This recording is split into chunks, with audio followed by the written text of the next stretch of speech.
2024 భారతదేశంలో సార్వత్రిక ఎన్నికల ప్రక్రియ అయితే ముగిసింది.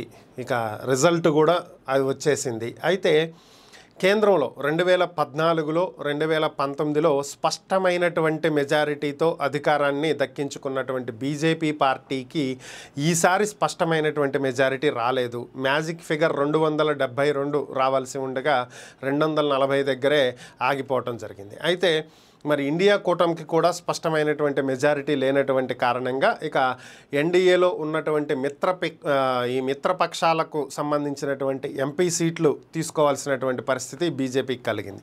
మరి ఈ నేపథ్యంలోనే సెకండ్ లార్జెస్ట్ పార్టీగా కేంద్రంలో ఉన్నటువంటి తెలుగుదేశం పార్టీ ఇక్కడ కీలకంగా మారింది.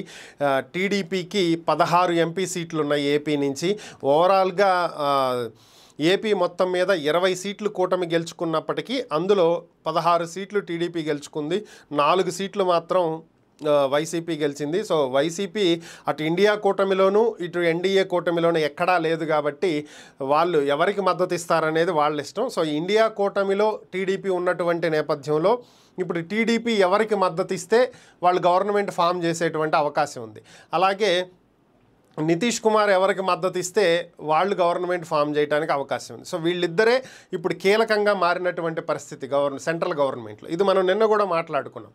అయితే ఇప్పుడు ఇక్కడ విషయం ఏంటి అంటే చంద్రబాబు నాయుడు ఎవరికి మద్దతు ఇవ్వబోతున్నారు. ఆల్రెడీ కాంగ్రెస్తో కూడా ఆయనకి సత్సంబంధాలు ఉన్నాయని మనం చాలాసార్లు చెప్పుకున్నటువంటి అంశమే. దాంట్లో అబద్ధం ఏం లేదు, ఇది వాస్తవం. ఆయనకు అటు కాంగ్రెస్లోనూ సంబంధాలు ఉంటాయి, ఇటు బీజేపీతోటి సంబంధాలు ఉంటాయి. అందరితోటి కలుపుకుని పోయేటువంటి వ్యక్తి అజాతశత్రువు టైప్ అనమాట. ఎవరికి శత్రువు కాదు, అలాగనే ఎవరికి మిత్రుడు కూడా కాదు.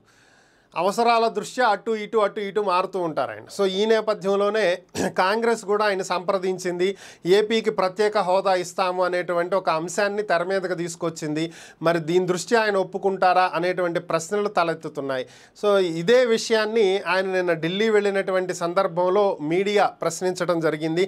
నేషనల్ మీడియా అడిగినటువంటి ప్రశ్నకు ఆయన సమాధానంగా మేము ఏపీలో ఎన్డీఏ కూటమితో కలిసే ఎన్నికలలో పాల్గొనడం జరిగింది. మరి అలాంటప్పుడు ఎన్డీఏకి కాక వేరొక పార్టీకి ఎందుకు మద్దతు ఇస్తాము, మీకు అసలు ఈ సందేహం ఎందుకు కలిగింది అని చెప్పి వాళ్ళు ప్రశ్నించారు. వాళ్ళకి సందేహం కలగటంలో ఆశ్చర్యం ఏం లేదు, ఎందుకంటే అక్కడ ఉంది చంద్రబాబు నాయుడు కదా. సో రాష్ట్ర ప్రయోజనాల దృష్ట్యా లేదా భవిష్యత్తులో ఇంకోసారి అధికారంలోకి రావాలంటే ప్రత్యేక హోదా తీసుకురావాలి. కాంగ్రెస్ ఇస్తామంటుంది, మేము ఇవ్వటానికి సిద్ధంగా ఉన్నాం, నిధులు ఇస్తాం, హోదా ఇస్తాం, అది ఇస్తాం, ఇది ఇస్తాం అని చెప్పి ఆఫర్లు ఇస్తుంది. సో రాష్ట్ర ప్రయోజనాల కోసం నేను ఎన్డీఏతో గెలిచినా కూడా రాష్ట్రం ముఖ్యం నాకు, తర్వాతే కేంద్రం అని చెప్పి కలవచ్చు. సో ఆయనకు కూడా నెక్స్ట్ 5 years తర్వాత మళ్ళీ ఇంకో టర్మ్కి ఛాన్స్ ఉంటుంది టీడీపీకి.